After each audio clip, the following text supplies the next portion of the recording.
Täna tekkis mõte rääkida konfliktist. Me igaüks tajume konflikti erinevalt ja meil on väga erinevad kogemused.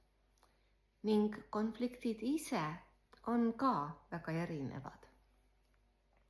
Läbi sellise kogemuse on mul väga hea lahti rääkida regressiooniteraapia olemust. Mis see teraapia selline on?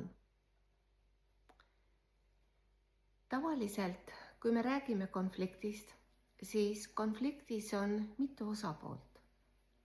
Ning kui uurida, siis igaüks neist tajub ühte sama olukorda hoopis erinevalt.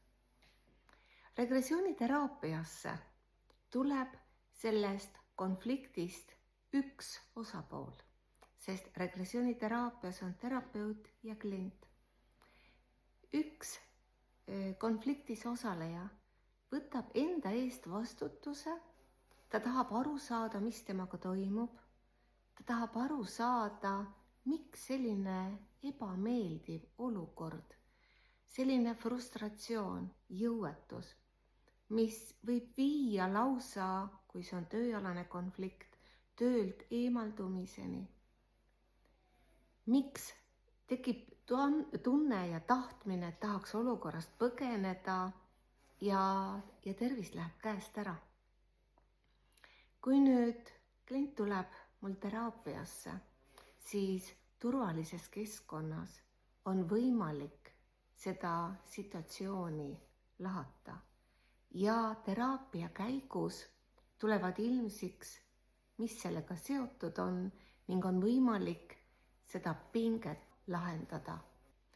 Peale teraapiaseansse, kui ma kliendi käest olen küsinud, kuidas nüüd see olukord sulle tundub, siis küll ja küll olen kuulnud, kus inimene vastab, et kas ma kirjeldasin seda kui probleemi, kui konflikti, et seda ei ole enam.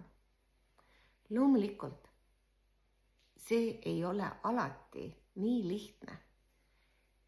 Tihtipeale on tegemist ikkagi väga keeruliste konfliktolukordadega, kus on vaja õppida ennast kehtestama, seada piire. Võtab aega rohkem, et õppida tundma oma vajadusi. Kuid see kõik on tehtav. Selle kohta olen saanud ainult positiivse kogemuse.